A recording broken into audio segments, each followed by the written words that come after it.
back. Hey everyone, how's it going?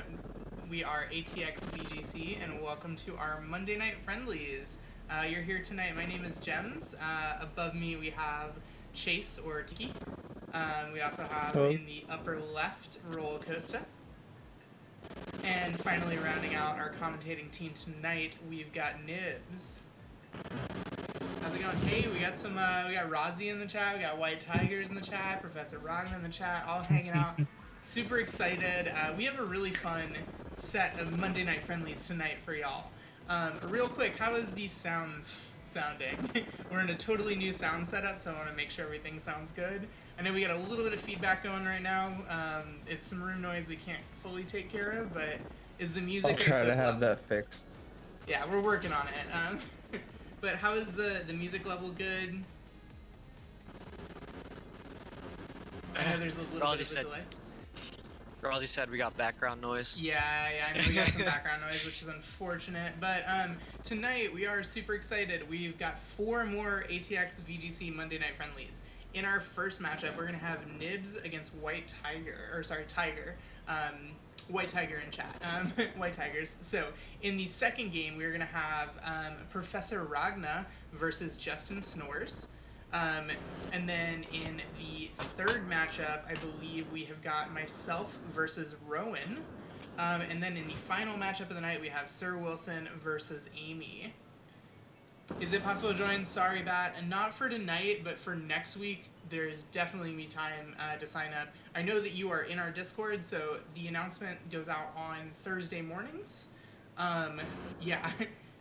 So in the Discord there, the announcement goes out on Thursday mornings at, I believe, 11 a.m., and then those sign-ups stay open until Sunday nights at 8 p.m. So we should have between 4 and 5 battles-ish, yeah. Yeah, we'd love to have you battle next week. Super excited. So with that, we are, does anyone else want to say anything in the opening before we go ahead and get jumping in with Nibs versus Tigers? Good luck, Tigers. Alright, so we're going to throw it to our BRB screen real quick while we get all of our audio visual switched over, and then Nibs will go ahead and join. Oh yeah, it is 1 week left before the start of Series 6. As Sir Wilson was pointing out, we are going to actually have one more set on Series 6. Next Monday the 31st is still Series 5, so we'll have one more round of Series 5, and then we'll be kicking off for, I think, like 9 or 10 weeks of Series 6 before that rule set changes up. So, awesome. We're going to throw to BRB, and we'll be right back with y'all in just a second. Alright, and we're back here. Tonight, in this set, we have Nibs versus Tigers, and it's going to be Tiki and myself commentating this set, so super excited. How you doing tonight, Chase? Pretty good. Happy to finally be at my new setup, and my new permanent setup for the next at least year. But what do you think that these players are going to be running tonight? Yeah, so if I had to guess with Nibs, he's going to be running, that Colossal team, the the Players Cup winning team here with, I believe this is the latest rental code. I know he was kind of shocked when he saw the Ally Switch come out from that Dragapult during the Players Cup. So, hey, Mr. Pig 08, how's it going? Welcome to the stream. Thanks for the follow too, by the way. Super nice of you. Super excited to have you. We're gonna have our first battle here. Looks like Bat is playing in a Series 6 tour. We're gonna try Flapple. That sounds really exciting. So, cool. All right. So looking at these teams, seeing Lycanroc is a Pokemon we don't see a whole lot of. Yeah, I don't think I've seen this is the midday form or the dusk form? This is the dusk form, I believe, based on that sprite. The only one that I have seen used is the midday form.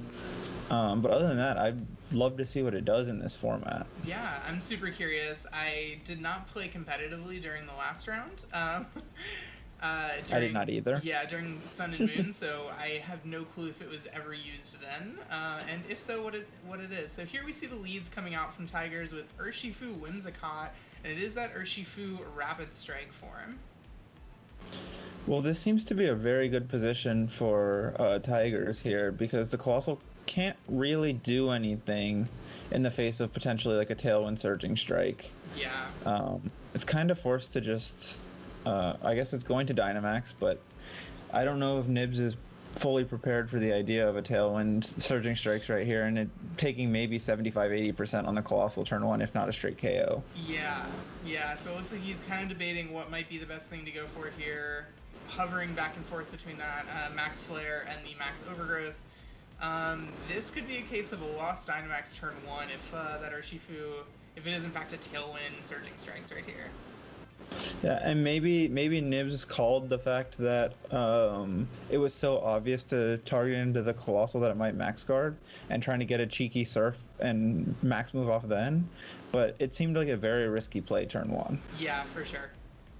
We know this team is very good, so we do see that Tailwind come out from the Whimsicott. Whimsicott here in kind of its swan song in Series 5 before it's gone, and we actually see a close combat come out, which the Colossal does in fact live.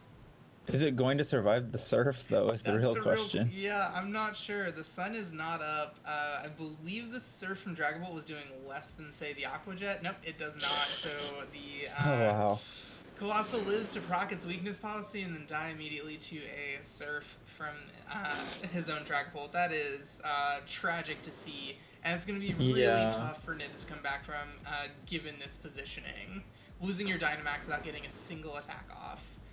That's a pretty rough way to go out with the Dynamax. Yeah. Here he is exerting some pressure. He does here now have the Rillaboom with Priority Grassy Glide. Another Pokemon that we will sadly be saying goodbye to. I don't know if it's sad. It's kind of been around since the introduction of its hidden ability. It's sort of been everywhere. Yeah, no, I want that thing like gone. You just can't run water types when it exists. Yeah. It completely invalidates an entire type, and it's probably the best defensive type in the entire game, minus maybe Fairy or Steel. Yeah, for sure. And yeah, it's going to be an interesting piece of team building that is going to be gone for about roughly 2 months. We're sure that they'll bring back a lot of these mons, say when the Crown Tundra comes back around. But we see here a defensive switch into that Duraludon to go ahead and take this Grassy Glide, and takes it very well. And then the Whimsicott follows up with a Moonblast into the Dragapult. It's not enough to KO, interestingly enough, and Nibs is able to get that light screen up, which is nice in the face of a Duraludon Whimsicott combo here. Yeah, it's a pretty safe defensive play after the turn 1, kind of risking a lot on hoping that the Urshifu didn't target the Colossal, but at this point, with no Dynamax left and 4 full health Pokemon on the opposing side of the field and an opposing Dynamax, I'm not sure what a support Dragapult and then Banded Rillaboom are going to be able to do to a Duraludon and other stuff. Yeah, especially given the fact that there's not like a particularly great dragon move on this Dragapult in Breaking Swipe, which is much more of a supportive move. It does lower the attack stage, but in the face of Duraludon Whimsicott, not really putting in any work. So here we see the switch out from Nibs, switching the Rillaboom out into the Urshifu Rapid Strike as well. And we're seeing a Dynamax. I'm gonna guess that this is the Duraludon and not the Whimsicott, but I don't know. Didn't we see, I would assume the same. Yeah, didn't we see a Dynamax Amoonguss on stream? That was one game I was having to listen to rather than watch during Players We Cup. might have. I do not remember. Yeah. So here we see the Helping Hand into the Duraludon. Gonna be boosting up its damage output. Going for the Max Steel Spike. That should be enough to go ahead and pick up the KO on Dragapult. Yeah, Max Amoonguss was in the Players' Cup final bracket. I believe it was Joe UX9 who actually did it, because I was listening to it. I was in the pool. Spoiler alert, I was on vacation this last weekend enjoying a nice poolside retreat. So I listened to several of the sets, but watched as many as I could. So, yeah, here now this Duraludon is at +1 in terms of its defense. It's Dynamaxed, and it's threatening some damage into kind of both of these right here. It's pretty free to go into some Max Wormans just to drop the attack stat, right? Yeah. And a very smart play from Tigers, getting rid of one of the Pokemon on the field, not really caring about the Rillaboom, because at this point it locks the Rillaboom into one move, and there is no one move that's going to do very much damage to all four of the Pokemon left on Tiger's side. Pretty much making it a 4 versus 1 at this point, effectively, with just the Urshifu being a threat. Yeah, super great. So we do see in chat any Stanler fans in chat. That is a super awesome Johto Pokemon that I have not seen and have not used in a while, but I always go for the, I always try and catch them in Pokemon Go because they have the Rudolph nose. So you see the Grassy Glide there doing basically nothing into the Duraludon, followed up by a Moonblast doing like a little over 60% into that Urshifu. And then a Max Wormond into Rillaboom, which will drop the attacks out of both of these Pokemon. And that Urshifu, despite the fact that it has access to a move that guaranteed crits, it's not going to be using that move very much in the face of these two. Yeah, no, I mean, the Urshifu is in a pretty tough spot right now with both Pokemon being able to do a lot more damage to it than it can do to them. Yeah. But an interesting, I know this is the Players' Cup champion team, so there's not much to critique it about, but I'm wondering, I would love to ask what the 199 HP specifically stat is for, because if going up to 200 gets you more grassy terrain recovery, whereas like obviously the 199 is the 16N-1 to get the like less burn damage, but I would assume you'd be in grassy terrain and burn canceling each other out most of the time anyways. Yeah. So I'd be very intrigued to see or to hear why that was the choice that was made. Yeah, I would be too. Do you think it could have something to do with the fact, is this a Woodhammer on this banded one? I forget. I believe it does have a Woodhammer. Yeah, do you think that perhaps that minimizes some of the damage taken from Woodhammer? I'm not sure. That would be very interesting to know. I think the Woodhammer damage rounds at the opposing HP, so I don't think it would make a difference, but I'm not 100% sure. Yeah, so we see a pretty commanding win there from Tigers in game 1 here of set 1, so if you're Nibs, what do you think your adjustment might be after that game? I mean, I think you just have to, if you're going to use the Colossal, you're going to have to use it as a late game option and kind of clear out the threats first. Yeah. Maybe bait an early Dynamax or bait an early attack, and then switch out. And then just get rid of the opposing Urshifu. Because if that Urshifu is gone, then the Colossal's in a very good position. Yeah, in this case, the Togekiss might be an answer I might look for early on. The option for redirection, especially given the fact that Tigers opted to play Close Combat on turn 1 as opposed to Surging Strikes. Because a Close Combat could be redirected away a little bit easier there. So we see one suggestion from the chat. Rozzy saying less hubris if you're Nibs might be the adjustment you make.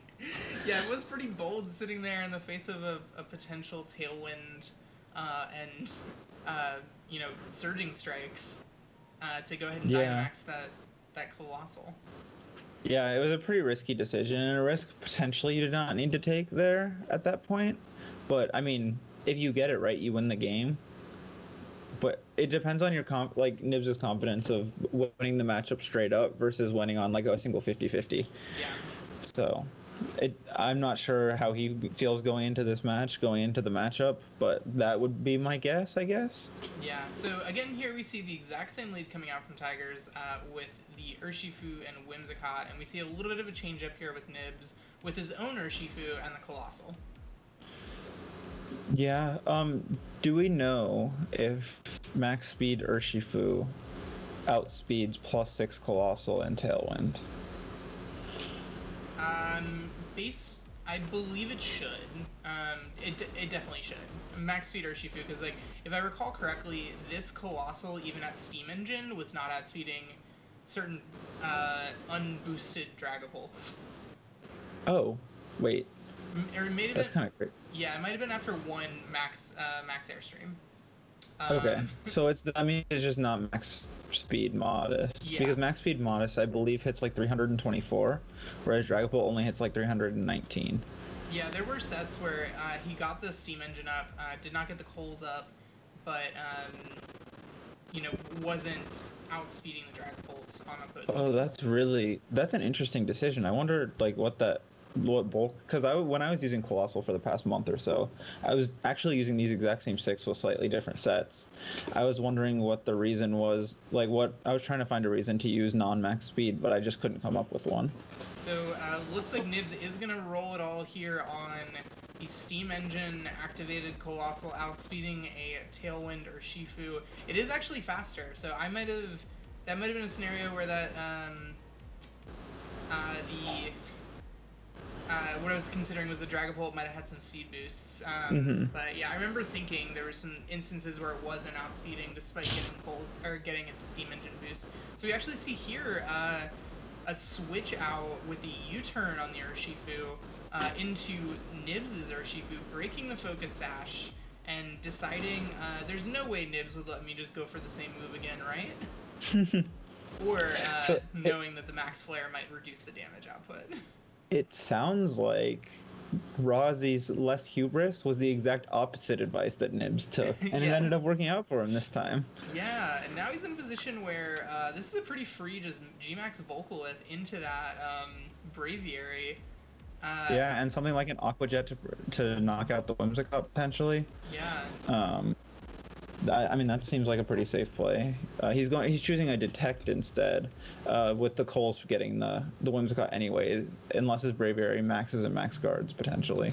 Yeah, so we do see the Whimsicott actually switch out here. We're gonna see the Duraludon come out. I'd be a little bit afraid of that Duraludon's health, so I think we're gonna see this switch here. Yeah, back into the Urshifu. Let's see how much it takes from this +2 Coles. I'm gonna guess like 70%. It's not very effective, so maybe it'll take way less, but... It is a +2. It kind of has all of the boosts that it wants. Oh, like 85%. I was wrong. That is a lot of damage. There's not a whole lot of bulk being run on a lot of these Urshifus. With Coles, it's going to be just outside the range, actually, incredibly living on what looks like might be 1 or 2. Yeah, no, so it took about 80% from that attack, which is pretty incredible. Yeah. And the thing is, even as this Duraludon Dynamaxes and its Assault Vest right here, it might still get KO'd by a Max Flare. Yeah, that is, they say, like, the Duraludon's additional weaknesses are special attacks in general. So we do see a Duraludon Dynamax here again in Game 2. So, it looks like Nibs opted for some damage to go ahead and pick up the Urshifu before it could do any more damage with the Aqua Jet. We'll see Detect here would be functionally useless. What did they go for here? So we do see Nibs' Urshifu, if they were both going for Aqua Jet, is at the very least faster. Yeah, and I will say Rozzy in the chat said I think it was still less hubris and more the right priority user, and yeah, that's pretty much that looks like the good analysis of it. I'm not sure if that is a Assault Vest Duraludon. I don't think that it mattered because in the sun, a Max Flare is just going to go ahead and be enough to KO. Now with this Whimsicott on 1 HP, we'll be going down to Coles at the end of the next turn if Nibs doesn't decide to pick it off with another Aqua Jet, and then the fourth Pokemon being a Braviary, which is not going to want to see... I guess it's Meteor Beam is the only move. But so, I mean, something like a Close Combat and a Heat Wave should just win the game here, as long as the Heat Wave connects. Yeah, so I've seen some mixed feelings about Gmax Colossal in the chat. Some folks love it, some folks really aren't a big fan of it. I understand. It's not the easiest thing to play around. This is a complete turnaround from Game 1, where we saw kind of a 4-0 sweep from Tigers. Now Nibs in a position here where he can just go ahead and pick up a 4-0 sweep. Let's see what he decides to click here. He's thinking about that Heat Wave. Even into a Braviary, it's not like it's a resisted hit. That might still be enough, a single target Heat Wave. I think it'll do like 95% if it doesn't KO, just because it's in the sun and +2. It's a very strong move. Yeah. So the Moonblast coming out. Looks like Nibs is opting to just go ahead and let both the Heat Wave and the Coles kind of take care of these. It's enough with double target to KO the Braviary. Yeah, again, it is a very strong move. Yeah, so kind of the exact inverse of the last one. We see chat is super hype about that swing right there. So we saw an incredible display of this Players' Cup team of kind of like what's the best case scenario for it. There's some really good information there though for Tigers. Tigers now knows that with the steam engine up, even in Tailwind, the Urshifu will not be faster than the Colossal. Yeah, and I mean that's very important to know. Potentially for Nibs as well, like being able to go for the free Aqua Jet and like overgrowth into the opposing Urshifu at the start of the turn. Mm-hmm. But it also creates another mind game of if the Urshifu leads, is it going to stay in? Is it going to switch out? What is going to happen this time? Yeah, and then what will the switch be? Mm-hmm. So Nib's actually looking like he is looking to maybe change things up. Interesting. I don't know what Tigers would do to deal with the Colossal Urshifu lead, potentially. Yeah. So maybe it's the idea of Nibs has an idea of what Tigers wants to do, and in this case is trying to counter that. But I'm not sure exactly what the play is here with the Rillaboom and the Colossal. It is a very solid lead on its own. I'm just not sure exactly what he's thinking picking it right now. Yeah, I mean... Maybe he's assuming like Urshifu would just like immediately pick off the opposing Urshifu with the Grassy Glide. Yeah, that is definitely a pretty strong possibility. I might be a little bit afraid of Tailwind plus Lycanroc. I know Lycanroc is incredibly fast. I'm curious what speed stat that hits. If it is, say, like Jolly. Yeah, it's slightly faster than, I believe it hits 112 speed, base 112. It's either 110 or 112. I can't remember which Lycanroc form is which. Yeah, that's fair. There are three of them. So we see the same lead here come out from, we do see Rollercoaster saying it is a 112 base speed in this midday form, so. Okay, then the other one is 110, and then the weird dusk form is, or what's the nighttime one called? Midnight form. Midnight. That one's like base 70. It's very slow. So this is an interesting play here. Nib's definitely kind of banking a lot on the fact that perhaps this Grassy Glide is going to be enough to KO. It is choice banded in grassy terrain. There are no intimidates down on it. If that is a Sash Urshifu, that's a pretty risky gamble, though. I believe we saw the Sash on Whimsicott game 1. Oh, that's right, yeah, you're correct. I believe it's banded Urshifu, actually. Interesting, yeah, so... Just based on the damage we saw from the close combat game 1. Oh. Helping Hand Aqua Jet? I think... Oh, wait, yeah, that's interesting. But I think Tigers is underestimating how strong Grassy Glide is. It, like, 2-hit KOs non-Dynamax Dragapult with the choice ban. Yeah, that is... one of the many reasons why we're not going to be seeing this Rillaboom beyond Series 5. That Grassy Glide is just such a menace in terms... and they're also getting the additional critical hit, which feels like it was not needed in this case. So Nibs doesn't have the rocks up in this case. He does have the sun and has grassy terrain recovery, but he also hasn't procced his steam engine, so he does have to be a little bit wary of that. Oh, Venusaur, this is a good counter. I think it all depends on hitting a sleep powder. Yeah, if it hits a sleep powder, then Nibs is in kind of a lot of trouble here. Yeah, because I believe from this range Earth Power is nowhere near KOing. It does like 65%, even if it's Life Orb, or Max Quake, I mean. But like hitting the sleep powder or something of that sort would be very difficult. Maybe Max Guard and switch to Urshifu. Feels safe. If a big G-Max Vine Lash goes into that Urshifu slot though, then that's gonna, I think, kind of be it for the shot. Yep, and we do see the Dynamax come out here. A Vine Lash would be kind of devastating right here. Yeah. Pretty much ending the game on the spot. Let's see if Tigers made this call right here. We do see it is the G-Max Venusaur variant. Another Pokemon that we won't be seeing, sadly, after next Monday. The other interesting speed dynamic here is that with the combination of Tailwind and Sun, this Venusaur is incredibly fast. Yeah, so the Tailwind is now up. I'm not even sure if you get an Aqua Jet, if you're going to be faster. It goes for the Max Quake into the Max Guard. Oof, that could have been devastating for Nibs in that case. You know, something I didn't consider, but a Helping Hand Max Quake here should just KO the Colossal, especially with a self Aqua Jet. Yeah. Yeah, the Aquajet being in the sun is going to do a little bit less, but yeah, Helping Hand is kind of the best play given what we've seen on this Whimsicott thus far.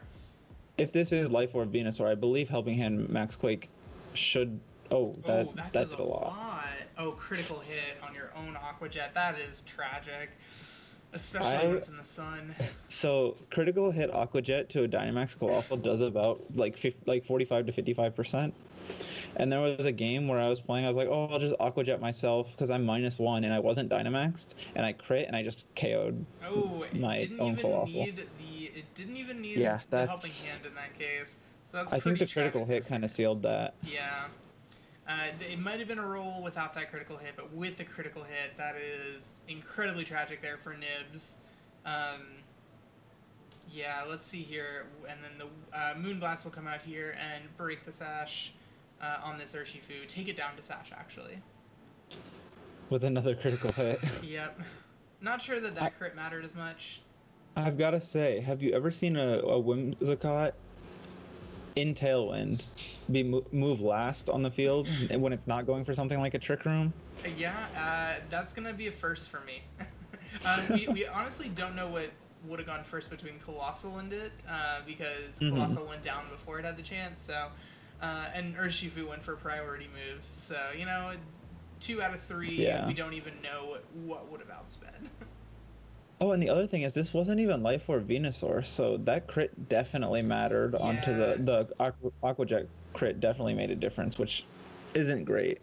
Yeah, that is incredibly unfortunate there for Nibs. He's going to try and have to claw this back, but unfortunately here, with a 12 HP Urshifu and a largely supportive Togekiss, I think it's going to be pretty tough. I think we probably just see like a Max Ooze Moonblast here.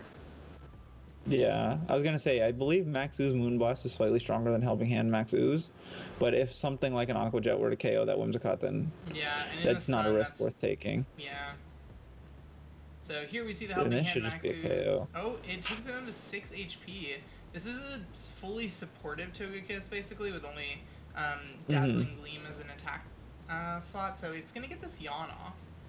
That is the last turn of Max, so Urshifu could protect and potentially go for some pretty insane sleep rolls and maybe claw back, but it's going to be pretty tough here.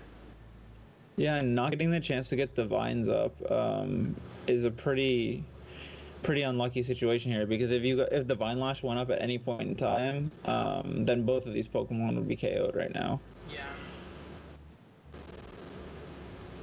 I mean, what do you think that Tiger's best play is here to kind of maybe pivot out of the... We don't see a pivot, so this Venusaur is going to sleep. Yeah, unless for some strange reason it is Lumberry Venusaur, which I don't think is a thing I've ever seen. What did you suspect the item is? Do you think maybe a Wide Lens or something? I believe we know that Dragapult is Assault Vest. I mean, not Dragapult, Duraludon's Assault Vest. I don't know where the Life Orb is, but maybe Wide Lens, I would guess. Yeah. So here, the sun is now up. Venusaur is asleep. I believe Tailwind has expired. Yep, there we see Tailwind is expired. But Grassy Terrain is also expired, so this is the last health stat we'll see this Urshifu at. Actually, I take it back. Nib still has the Rillaboom sitting in the back. I had completely thought he had lost one more Pokemon already. The thing is, he should, unless he gets a prediction right here, lose another Pokemon this turn. And if not lose another Pokemon, take a Moonblast, a +1 Moonblast into the Rillaboom. So yeah, it's a pretty back against the wall situation here for Nibs. Do you think that Aquajet might have enough now that it's no longer in the sun to pick up the KO on that Whims, or no? I don't think so. Yeah. So it looks like he's opting to preserve this Urshifu. Potentially letting a Moonblast go into the Rillaboom. So let's see how the rest of this turn plays out. We see from the Whimsicott, Moonblast into what was the Urshifu is now the Rillaboom. That's going to do a pretty good chunk at the +1 special attack stage. And we can see the Dazzling Gleam come out from Togekiss, finally removing this Whimsicott from the field, doing some pretty paltry chip damage to that Venusaur. That is a +1 Spit Death because of the Max Quake as well. it comes down to the last Pokemon on Tiger's side, whether or not it can deal with the low HP Togekiss, low HP Urshifu, and also this Rillaboom. And Duraludon is not a bad choice to have. Yeah, at this point, yeah, that's the only. It looks like we might potentially be getting which item this Venusaur is carrying if Nibs gets his animation off.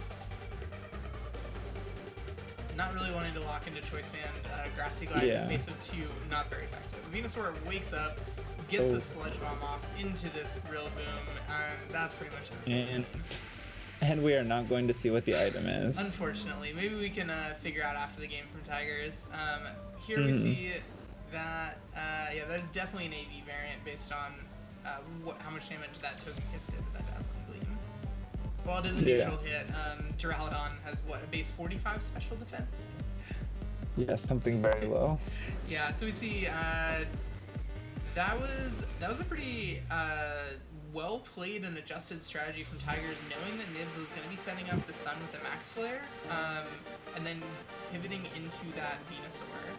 We saw the importance of, you know, what happens when you don't get your Vine Lash up, though, because it could have been a 2v1 or 3v1 probably much sooner had that gotten up.